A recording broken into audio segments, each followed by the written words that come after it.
I'm Christa Hill. And I'm Renee Matsella. And we are the founders of Tacit Edge, a tech education company dedicated to shifting the demographics of women and visible minorities graduating into product management at top companies around the world. And this is our podcast, Product for Humans, where we explore the human side of product management. We'll answer all your burning questions like, what is product management? What is a product? How do you get started? And why do you belong in product management? That's right, because you belong. We hope you enjoy the show. We are so excited to have everybody here for our predictions. It's so good. And of course, there's a delay on LinkedIn, but welcome everyone. We're so great to see, or it's so great to see you. I can't even talk this morning. We've had a week. Hey, Renee, like if we talk and just start with while people are joining, what was the most exciting thing that happened to you this week on your desk? Oh my goodness. I talked to someone this morning who has a crazy, incredible background in her career and then took a break to be a mom and teach yoga and start businesses on the side. And she's being told over and over that people don't, when she's looking for work now, they don't know where to put her. And we realized that she's a product person and it all makes sense. So that was one of the highlights, I think, that just happened today. How about you?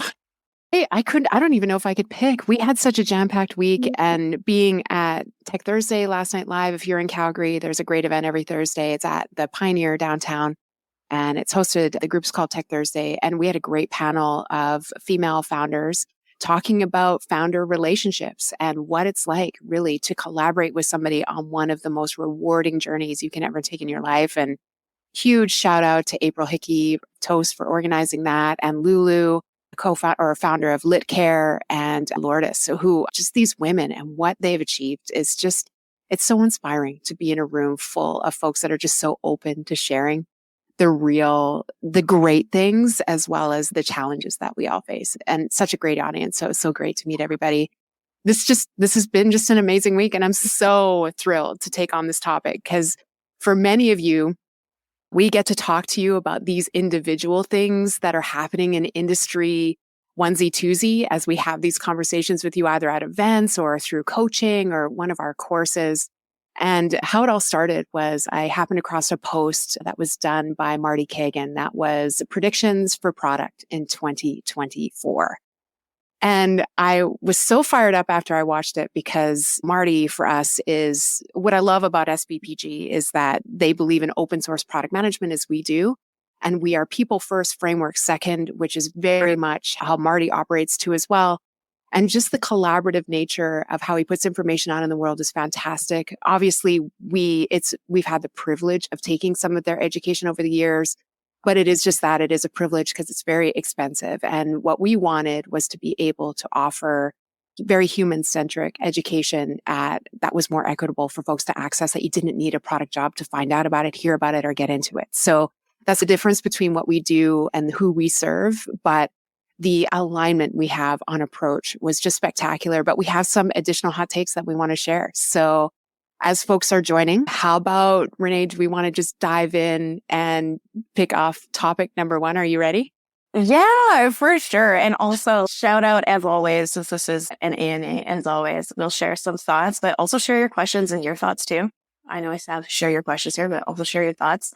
There is a delay, so just please just get the questions. If you have a question, add it and then we'll see it and always circle back. Yeah, totally. Yeah. So we love this being interactive. And yeah, so for today, you don't need to have watched or read Marty's predictions to be able to enjoy today, but highly recommend checking out. It was really well done and lots to think about.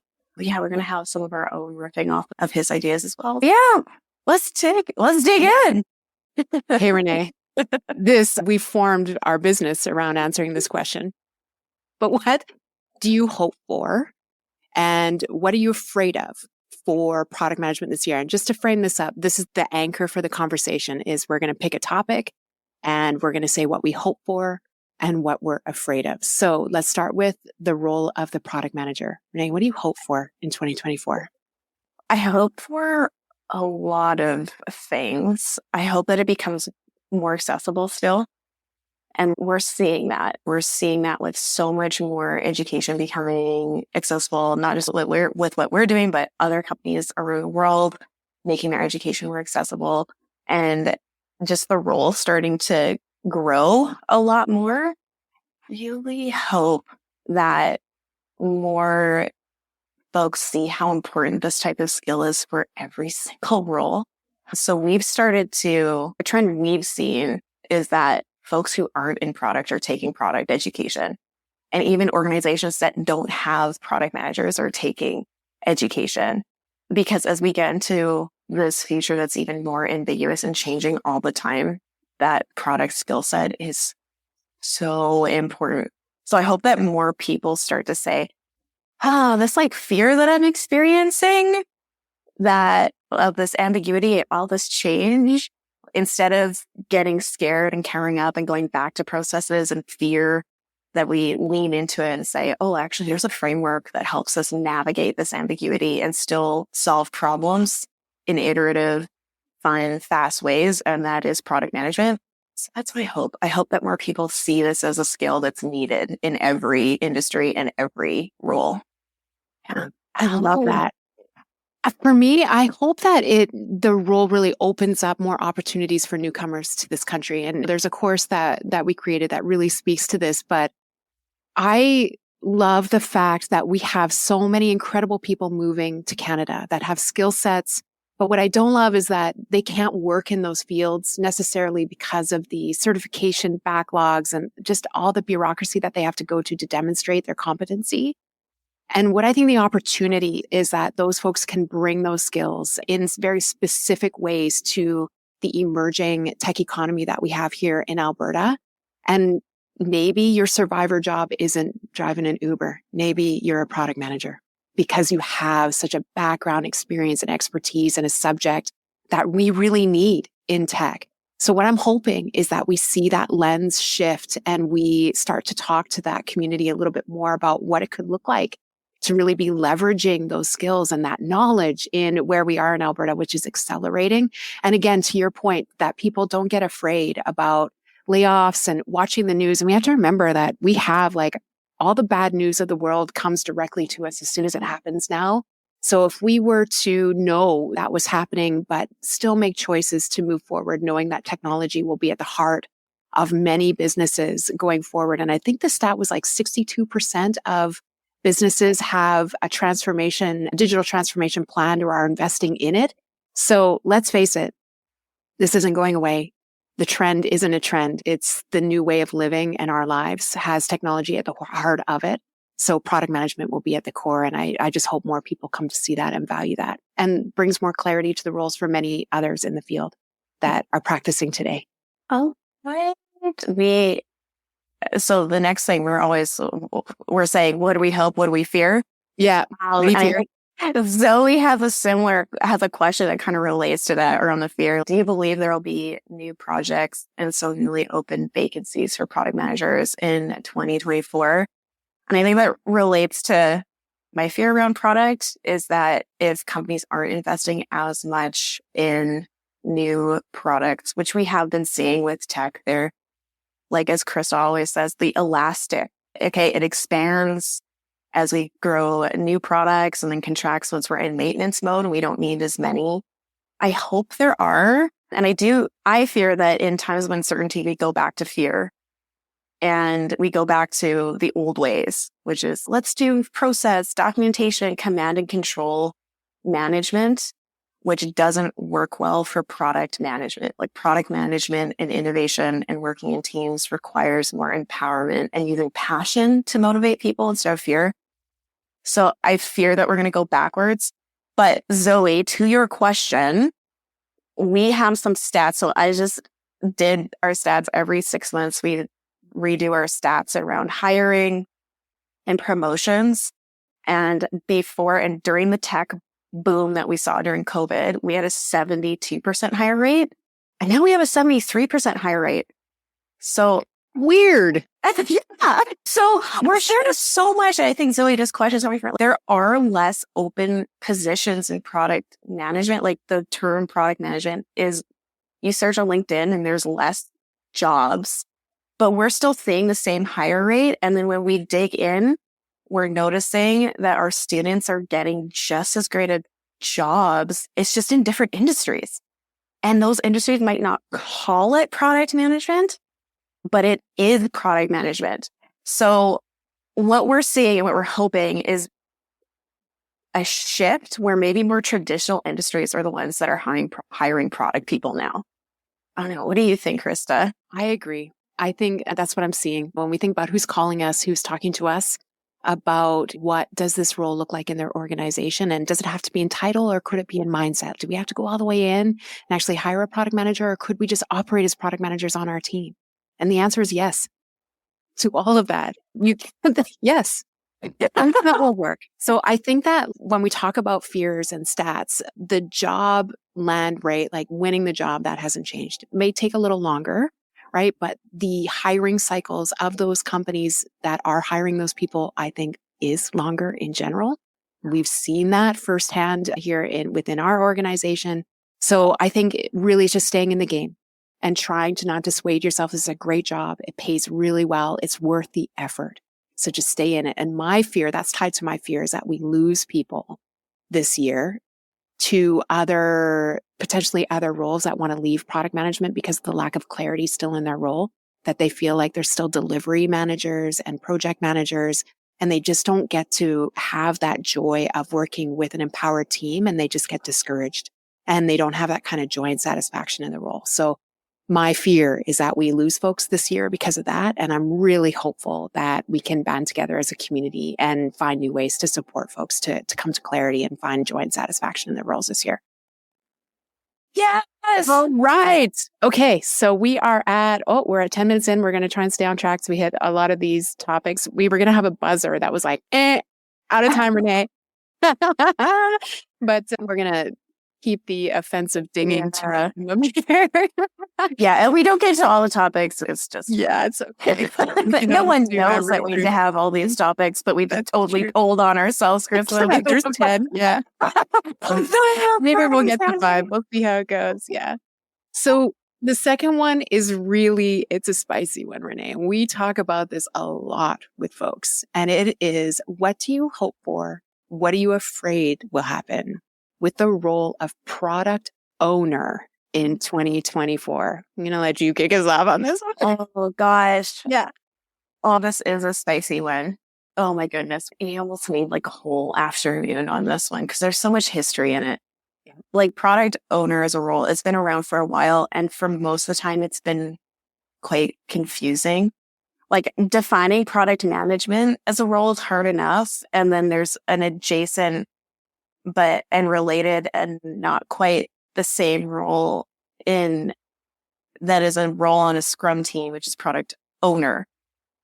And what we've seen is that product manager has taken more the track of like marketing. Like, a marketing person is a role, people recognize it, we know it. Product manager is starting to become that as well, which product owner is still just a role on the Scrum team and not a recognized functional role. And it still isn't that. It's been around for decades. It's still not there. So it's really putting product owners in a difficult position.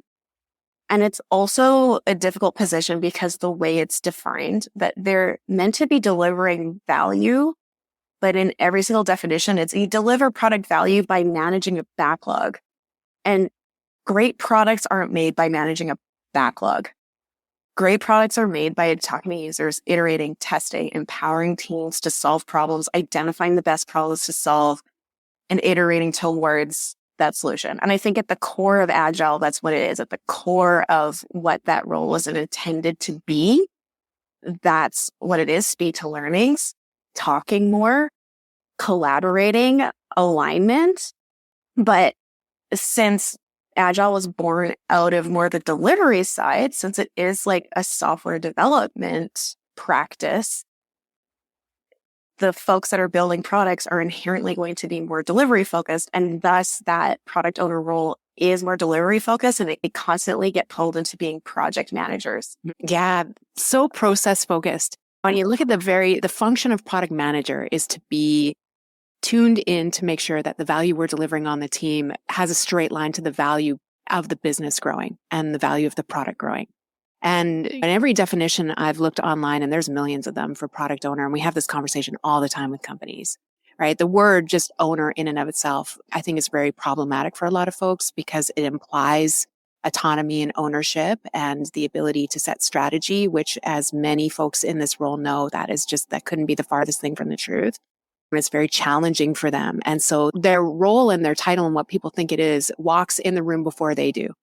And I think that is one of the biggest things I hope for the role of product owner is that folks who are in that role find a way out of it in 2024 into a role where they can find work where their title and what they do is not what everyone wants it to be. That is like this big, right? It is huge, that role, and how people think that you operate and how much time you spend talking to customers. You don't have time for that.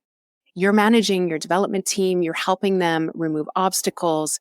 You're communicating with the business, like delivery timer. It's very delivery focused, very process focused, which is processes and tools are a specialty versus conversations, ideation, talking about where the business is going from a strategic standpoint. People think that you're doing it and you don't have time for it. And what I hope for in 2024 is that folks get out of that role. I think it's very problematic. And I just don't see that we made, like in Scrum in general, which is very ironically, and if we revisit the definition of agile, which is speed to learnings, nothing more than that. Just repeat after me. Agile is speed to learnings. And so if you have a role where you're delivery focused and you don't necessarily have time to go out and look for those learnings and incorporate them in, and it's very process driven. And again, a bit of I would say the thing here that's a little hypocritical is that we talk about conversations and connection and interaction over processes and tools. And we have a role that wants that interaction, but is very heavy in processes and tools. Is there winning there? I don't know, Renee. I don't see it. No, I don't see it. I don't see it either. And you see a lot of organizations moving away from agile. That is a trend that has started a while ago and it's really heating up now because if companies are cutting people, so the first people that are being cut now are the agile practitioners, which we hate to see because it does bring so much value. Like, again, agile at its core of speed to learnings is incredibly important, but what are the practices and the skills around that versus the rules? And it's just become so rule-based, which is completely antithetical to what the point of it is. On how you can operate. Let's just agree it slows you down, right? It makes the environment very hard and challenging. And so if you're feeling this way about your role, or maybe you're a product owner out there that's crushing it, and you just you figured it out, we want to hear from you because I have to tell you, we spend a lot of time in our practice helping folks evolve the practice past product owner to operate more as product managers so that they just find more joy in their job. And it's just easier for them to manage. And they're just, from a personal perspective, they feel like they have more satisfying work. Whether or not the work is effective in the workplace, I think is almost like secondary to our focus, which is, are you okay on the job? Can you manage the workload? Can you manage the stress? How does it make you feel? Is this sustainable for you? And I think our hopes are very human centered, and the process and how the industry sees these roles is another, but we want to make sure that everybody has happy and satisfying work building products because it's what we love and what we get out of bed for in the morning. So yeah, if you figured it out and you've got a story to share, I invite you to ping us. We can interview you on one of our upcoming episodes, and let's talk it out because we are looking for the path forward, and maybe in the community we can support each other there. What do you think? Oh, I would love that. We would love to learn more from the agile product ownership, because there's so much to be learned there. Yeah. And thinking of places where there's so much to be learned, our friend Ben from the project management world, Yes. he shared a question, and I'm great. to share Hey, it Ben. here. Hey, Ben. So how does efficiency and enhancing work with product management? if there are less new products being created in industry? Oh, optimization is a big part of our job, Ben. Like we take things that are working and then we have to rebuild them again for scale. So as a product comes out as an MVP, a minimum viable product, we make a certain investment. And then in what's different between what we're doing in project management is in project management, there's a natural endpoint to the project. In product management, it's just a new iteration. It's a new level of investment. And we need different metrics, different access to how people are using what we've built, how it's functioning for the business. Can we be more efficient? How does it look when we build this thing for 10 people to use versus 10 million? So the job actually never ends. And the core architecture of what we build for an MVP is wildly different than a very mature product. And so managing that life cycle is very much the role. So I would say that in my experience in industry, I would say almost 70% of the roles in product management are optimization based because they're growing with the business. So the business doesn't end when we get out the MVP. Now we need more product managers to see how it grows and manage different parts of that product and different parts of its life cycle and different needs that are emerge when success happens or failure. So I would say to you that optimization is one of my favorite topics. I could talk about it all day long. It's been a huge cornerstone of my career being a platform product manager. And it is really, in my opinion, some of the most rewarding work that you can do because you see a product that was good, like when it started, and then you can turn it into great. And you can see the impact around the world of that can happen. Yeah, that's my take on that. Renee, I don't know if you've got something to share there. Yeah, I agree. And it's cool. Like we have the optimization master here. Christa, I've had a few notable wins, but I've also had some notable flubs over the years. And a lot of them, I have to say, is higher risk on the new products.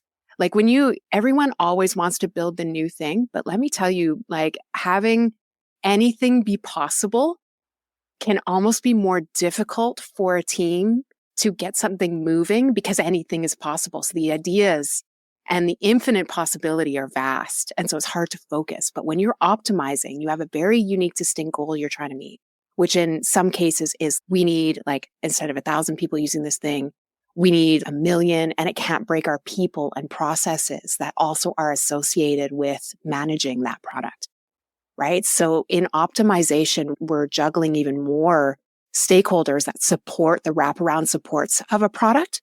And so you have to be even more tuned and on your game when it comes to managing how you interact and align with your stakeholders. So I think they're very unique approaches to a product, but the brand new stuff I find can be more stressful for different reasons, but also incredibly challenging and fun. Whereas optimization is actually the majority of work I think we do in industry.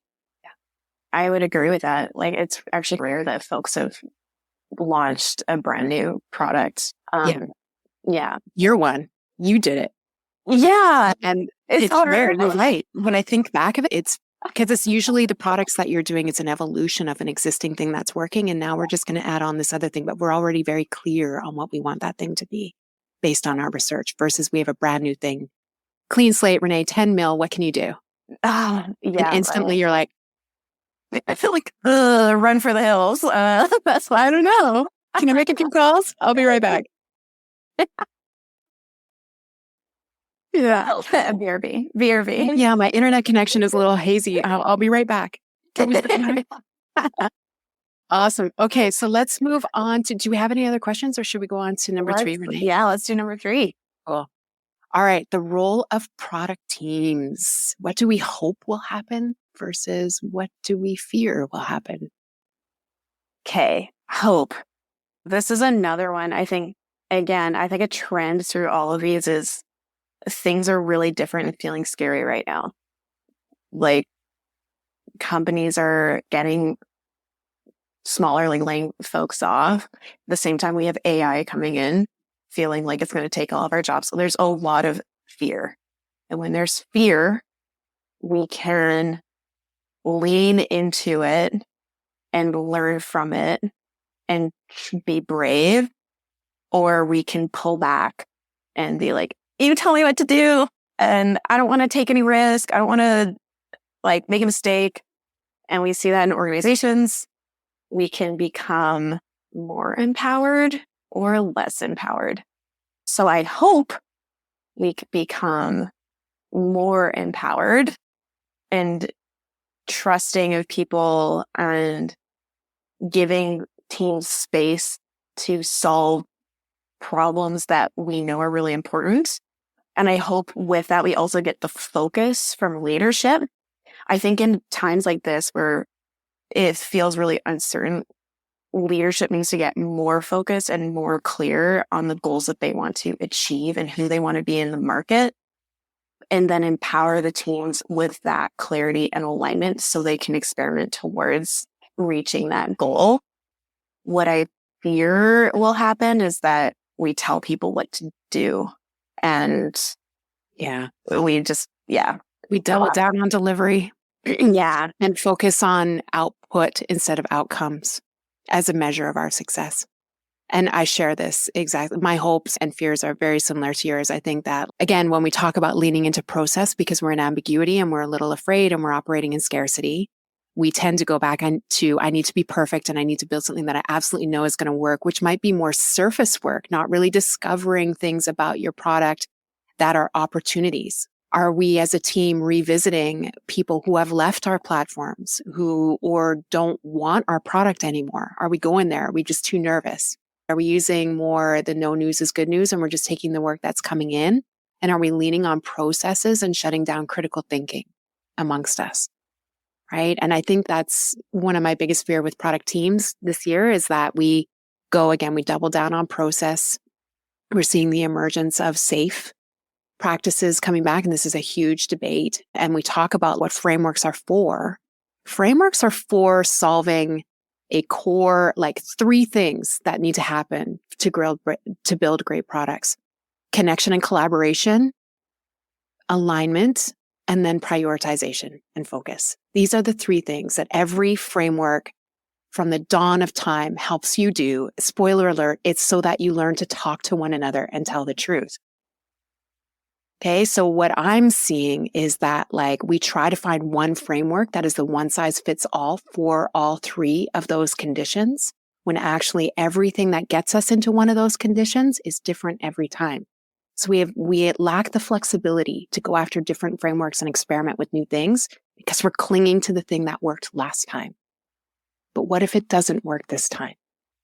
Why can't we be flexible and just, again, focus on the thing of those 3 things? What is missing? The communication and connection, the alignment, or the prioritization and the focus? Where are you?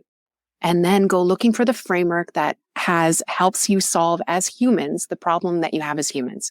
Not the product problem, the people problem. Oh my gosh, Christa, this resonates so much. I think a lot of folks have listened to the Brian Chesky podcast. Yeah. Where he's like, we got rid of product managers and turned them into product marketers and this. And he was talking about how he stopped being involved in the product and delegated basically all product decisions to the product team. And then he was like, wait, what am I doing? And got way more involved and pulled it all back. And it was so interesting. What struck me, listening to it, is they just got misaligned because he got 2 out of the soup and now he's really in the soup. But what he was describing as being in it was going to demos, seeing the details of what's happening and being more affirmative around where we want to go and what we want to achieve. I'm that's what empowers people. You need to empower people with a direction of where we want to go and help and guide along the way, but then empower them to say, with the knowledge that we have, we think we can achieve that this way. What do you think? So it's really interesting. It seemed like that was product management, they're getting rid of it. I think they're actually getting more whatever gets you talking more to your customer. I think that whatever form that takes in your organization. And I think, again, there's no one size fits all for product teams. Everyone that I've worked on over the years has all looked different for different reasons because we had different problems we were solving. And then as we evolved the product, the problems in that product also changed. So we changed with that. It was no one size fits all. And I'll never forget when I feel like I worked in an organization when process went so far that when we had to do quarterly planning across all of our development teams, our team literally sat in a conference room for 2 days straight with our hands like folded, because we don't plan like that. Like, we don't plan to certainty, we plan to iterate. And we couldn't participate because they were demanding that we needed to have so much known up front. And we felt like serious outsiders in that. And I had to sit in there with them and we had to walk it together that it was okay. We're standing out right now, but we build great stuff and we deliver incredible results and value. And we don't fit into the process that we're being put into right now. You want us to throw away the thing that's working for us, to adopt this process, to be a part of the larger product team. And it was really counterintuitive.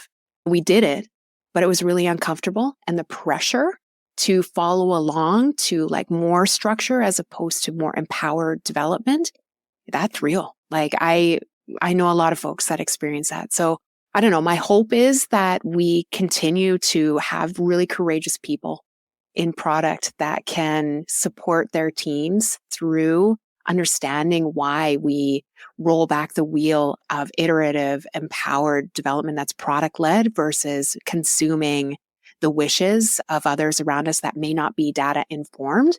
But again, I also don't want us to be going so far off the looking for data that we stop talking to people. And I think we see the pervasiveness of everybody talking about AI and how much information is out there available to us in teams, like at our fingertips. But let's just remember to talk to real people too, just as much as we're using. Whew, that was a big one. Yeah. I don't know if anybody has any other questions about that one. No, but please, folks, share your questions. It is like it feels like it is an inflection time of some It sort. is. I believe it is. Yeah. And actually, I watched this YouTuber, I think it's Logically Answered, the YouTuber. And he talked about how FANG, like Facebook / Meta. I had to ask you what I know, like, for the other day, which is so FANG. funny. I was like, you're going on and on about FANG. I'm like, what FANG? I was like, that was it. Well, I know it's not even FANG anymore. It's Mang. Facebook, Amazon. I was like, Oh. You're not on TikTok enough. sorry. TikTok. I'll do it. Oh my God, you're out having a life. What are you doing? Yeah. So he's talking about how the IBMification of FANG / Mang, because Facebook is now Meta. And you see how like IBM was the biggest innovator in the 80s, brought personal computing. As they grew, they started to become more business. And now they're still a Fortune 100 company, but they're not necessarily leaders in innovation, but they've got like a solid business because they just double down on what they're great at. And you can see all but Meta doing this, like Amazon's doubling down on AWS, same with Google on their cloud infrastructure. Microsoft has been doing their enterprise. They've been specializing in enterprise forever. So they've been like, yeah. And even Netflix is moving towards stability of return per user, which is an optimization. So it's not necessarily that it feels really scary now because all the biggest companies are starting to IBMify. But they're just turning into really solid businesses, and now there's going to be new folks coming through.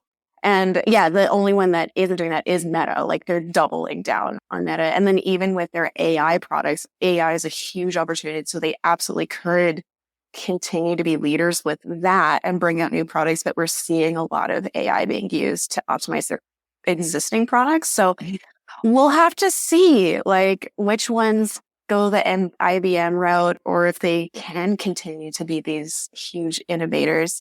But it's just a natural progression. And we've been through it before and we'll see it again. Yeah. Not new. Same playbook, just new environment, new problems. Yeah. Awesome. Okay. So the next one here is a personal favorite because it's new and it is like, it's spurred a lot of conversation, I think, in our peer group, which is the role of product operations. And I love this. And if anybody has, Cotton, the new book that Melissa Perry, and I'm sorry, I've forgotten the name of the other author. I'm not sure if we've got it here. Yeah, I'm so sorry. Melissa Perry just comes to mind because obviously we're huge fans. We love women in product, and especially those that write books talking to the reality of building great products. And the build trap is a must-have for every product manager. And it looks like you've got the name there now. Denise Tillies. I felt, because I saw her, Sleep Product Calgary brought her in, and it was Incredible. amazing. Thank you, Denise and Melissa. Yeah. This is just another chapter in when we talk about bringing awareness to our roles and standardization of practice and how might we solve problems to enable people to do more and be more effective. So here's how Melissa Perry defines product operation, which is the art of removing obstacles to evidence-based decision-making.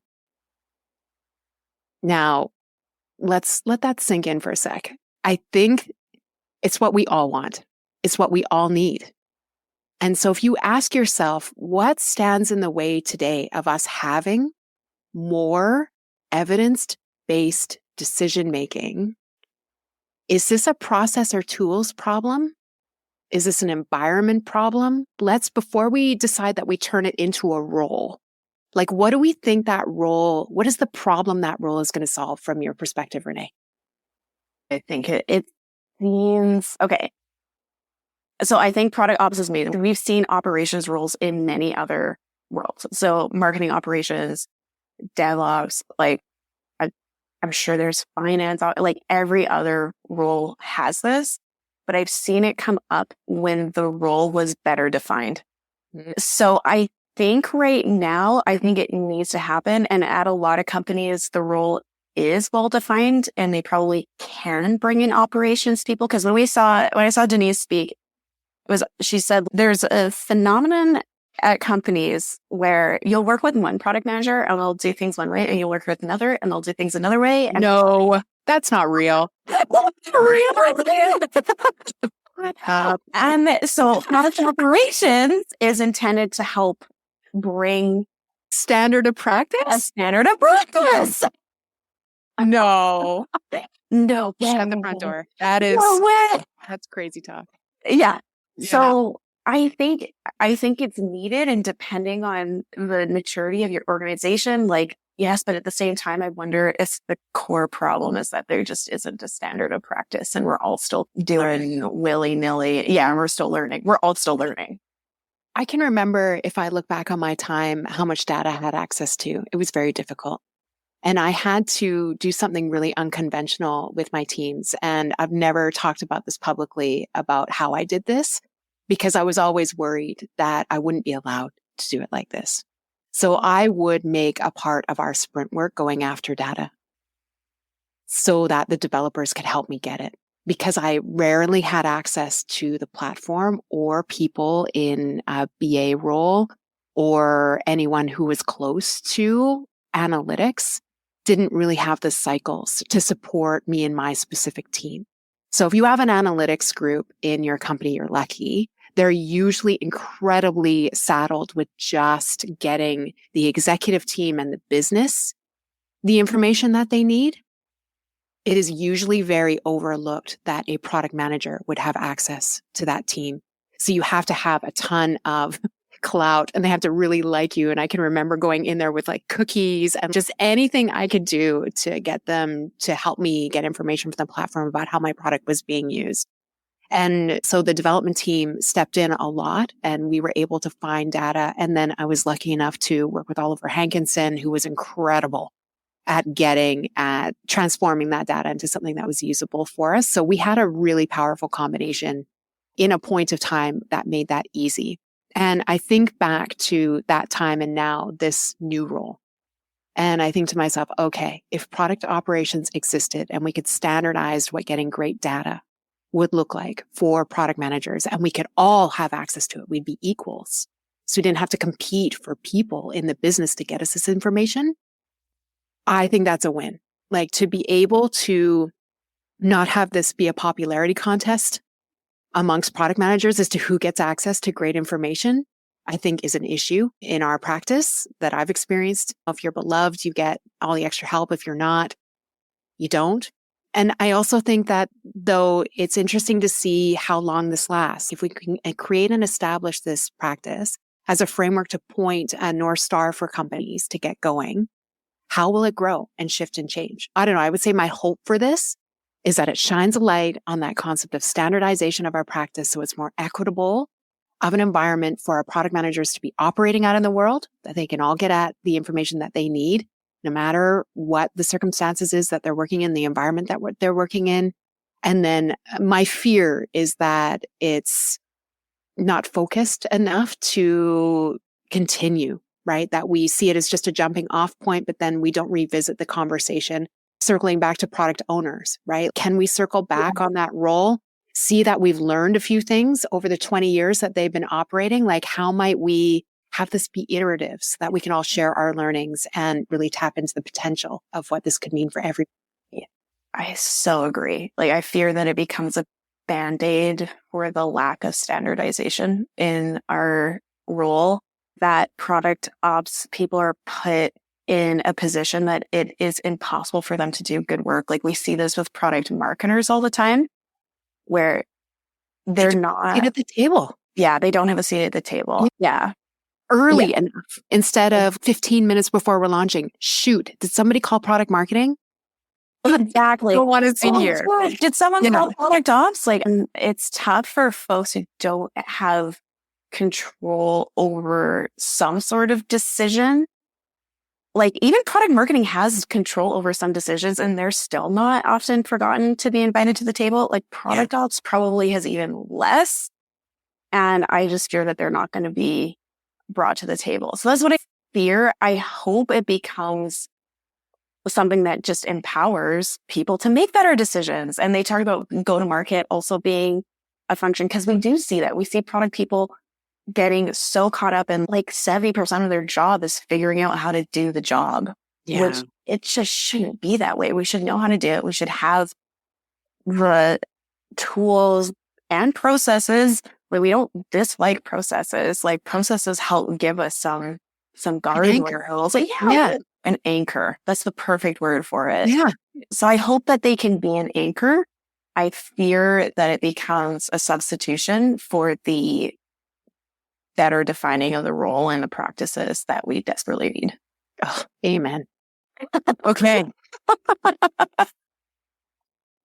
All right. So I'm not sure if we want to pause for questions or we want to cruise. Yeah. If there's any questions, please don't be shy. We love it. Yes. And your comments, like, if you disagree, if you agree, let us know. I love this as a conversation, because this is just one perspective. Because we see Marty's and Melissa Perry's, and we see all these incredible thought leaders, and they have so much to bring to the table. And then our experience is, they're, I think, more enterprise focused. And, like, a lot of what we see is small to medium sized businesses or traditional enterprises. So we're bringing some of that perspective, like, where it falls down for those groups. You all have your own perspective as well to bring to this table. So we want to hear it. Awesome. Okay. So we're going to take on maybe 2 more and then we'll wrap. How's that? I'm going to pick number 6, the role of the customer. I love this one so much because a lot of what we teach is just, again, talking to real people. What can you do in an afternoon to find a person that uses your product and have a conversation with them and connect, right? Learn and be open to the things that they have to say. And my hope in 2024 is that as a community, we double down on real conversations with real customers instead of just relying on our enterprise tools to tell us what they did, that we still go after information on why they do the things that they do. So we have to remember, like, the advent of these great tools for us to connect with and see the behaviors of customers live on our platforms has never been better. Honestly, we have things out of the box that I didn't have access to 10 years ago. It was a lot of guesswork back in the day and a lot of surveying and a lot of after the interaction has occurred versus live. And I would love for us as product people to just not remember that those are outcomes of the interaction, watching them, what they do, but try to figure out the motivators instead of just watching them and being passive. What do you think, Renee? Yeah, I think also since COVID, and since we've not been interacting with people very much, we've forgotten how much we can learn just by talking to people. Yeah. And whenever in our class, it's like, when in doubt, talk to a user. Like, always say that. You learn so much more talking to one or two users than you do from any amount of data in my experience. And then also I find so many folks still struggle. Again, like enterprise, they have tons of tools and maybe there's almost too much data. And then in other cases, there's not enough or it's confusing. So talking to users where we can find that information. And I hope with data, we recognize that we need multiple types of data, multiple types of information, less focus on doing everything perfectly, more focus on looking at multiple sources so that we can validate and bringing that customer to the center and not being afraid. I know even me, I'm like, I don't want to tell. I'm an introvert. I know. I get it. And it's hard to make time in your day. It's actually the one thing that you'll get out of all the time. Like even for myself over these, I had to really force myself to do this. And you think that, what do you mean, Christa? You love talking to people. And you're right, I do. I love talking to people about product. And it's a very natural conversation for me. But opening up a database and cold calling someone or emailing them it's a different activity. And so if you struggle with this, you're not alone. We've all been there. What used to warm me up to it was just going to sit with our client success folks and just sitting in and listening to calls. And then if I heard one that I thought was really interesting, I already had the context around what their problem was. And then I would follow up with them after. So it didn't feel like it was out of the blue. And it almost made them feel like, oh, somebody heard me. And it was interesting. And so the conversation started from a baseline of trust and just being curious about why I'm following up with them versus I don't have time for this. Like, why are you bothering me? Your product solves my problem. This is all I have time for. Thank you. So I think from that perspective, that's how I overcame it myself. I don't know if you have any tips, Renee, but that was definitely always my jumping off point was just sitting in space and just like looking for somebody that would be a great conversation. Yeah. Oh my gosh. Going to where you can't, there is easily accessible information and data. And then I also found it's hard to get feedback. Like, it's hard to be like, okay, tell me what you don't like about this thing that I've put a lot of time and effort into and my team has put a ton of effort into. I think again, like whenever things fall down and we see that it actually even in Marty Kagan's predictions, people do anything to not think. And I don't think that's it. I think people do anything to avoid feeling fear. I think it's fear that gets us going back to processes and not talking to customers because I'm afraid of hearing negative feedback. It sucks. So I think just recognizing that it does suck, it's going to hurt for about a day and then you'll move on. Like I count it. Like I look for feedback and I'm like, okay, this is going to suck for her. And putting yourself in the way of that. Yeah. It's not natural to want to do that. Nobody wants that. And if you do, I think that's a little unusual. Yeah. If you're not nervous, and that's why we go to surveys, we go to stuff because it's data. Passive. It's passive. Yeah. But someone telling you as you say all the time, the baby's ugly, search your face. It's kind of I know how ugly my baby is. Just let her rip. Yeah. What is it not doing for you? How is it crying and being annoying? Please share with me all the details. Yeah. It's a skill for sure. Yeah. Yeah. And I love this. So I just want to share some folks shared some comments to Jeremy. As an Agilist, we know we are to prioritize customer collaboration and individual interactions. It's evident that organizations that claim to be Agile because they run with a framework are, in a sense, paradoxical.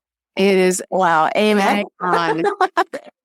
Yeah. It isn't a paradoxical, but again, it's because we're trying to use processes and tools to operate and try to make it work with human behavior. And I think that what we're not talking about, again, is why we need to start with humans first, then frameworks second, because we have to figure out what was the inspiration for all those frameworks. And it was a series of problems that we had as a group and we weren't connecting, we weren't communicating, then we weren't aligning, and then we couldn't prioritize. So now what are we going to do? Okay.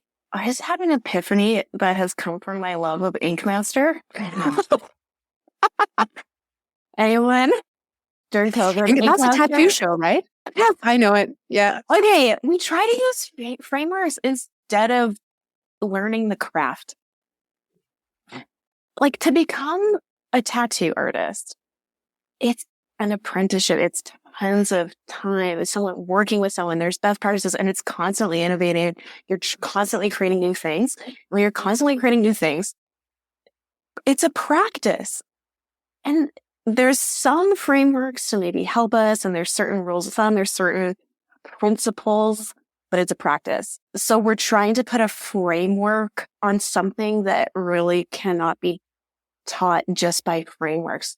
It's like trying to teach fire by describing it when you just need to look and feel it. And I think we need to recognize that product management and product development, we need to be like a master.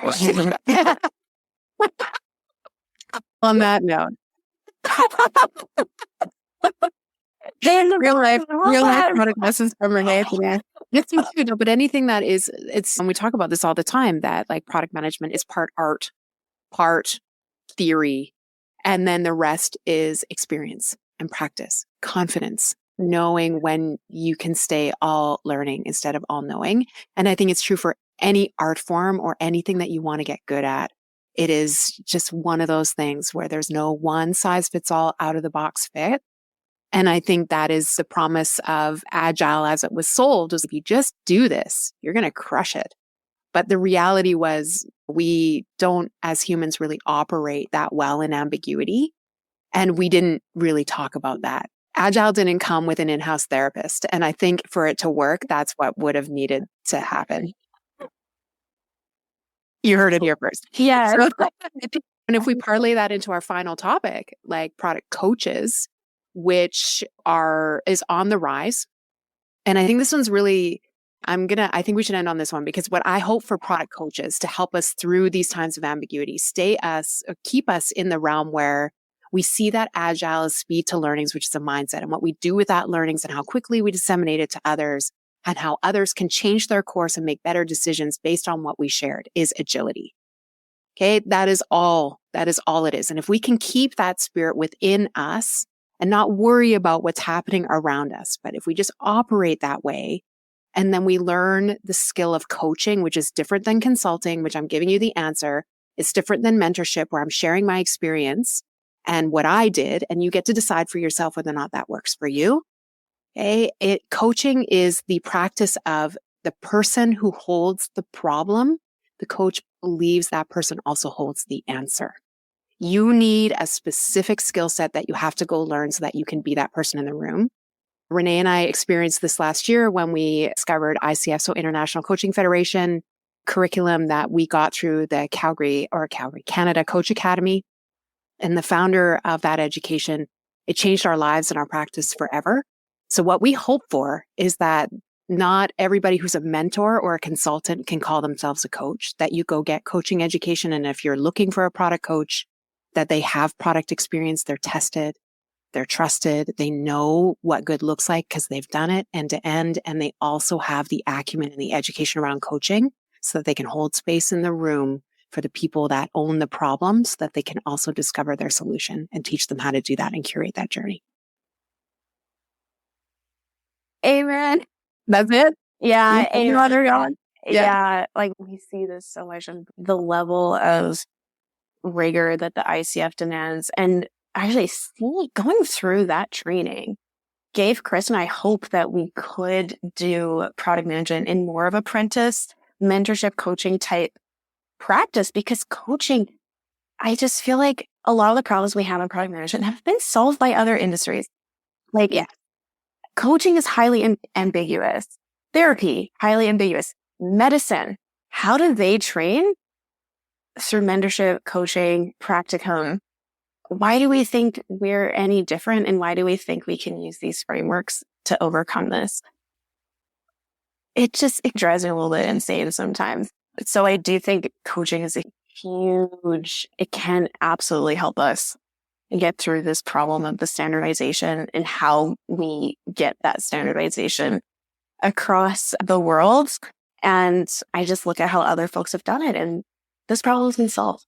It actually has been solved. Just let's look at some other industries. And a lot of them use coaching, mentorship, practicums. Yeah. Let's do it. Let's copy what works. I agree. Oh, such a great conversation today. The time just flew. I can't believe it. If you had any final questions or comments, we're here for it for another 2.5 minutes. There's a thing. Got a couple. What was the name of the book by Melissa Perry? Just anything by her. So there's the new product ops book and then the Build Trap. Yeah, product operations of the Build Trap. Yeah, they're books. Yeah, required reading. Absolutely agree. Users also open up during face-to-face interactions versus... Yes, because we're connecting as humans. Isn't that incredible? Yeah. Yes, we agree. And then we got another Beckley, Agile and Servant Leadership are human, focusing on the frameworks makes it inhuman as product people. We are the algorithm for empathy. Yes. Wow. Lots of zingers. So yeah. That was super fun. Thanks y'all for listening to our Insider Baseball Friday chat. That's how we normally spend our Fridays. We're like, yes. Weird. Have you watched Ink Master? Have I told you? Yeah, so much between us. But I think as we think about what you can do for yourself this Friday as you end your week as a product person, try to stop and find a couple minutes to think about the thing that was the most awesome thing that happened to you this week and lean into the win and share it with somebody and ask them what theirs was. The work that we do in industry is difficult. It's great to share joy and stop and just get out of the grind for a minute and just express a little bit of gratitude for something great that happened with you and your team and get them talking about it too.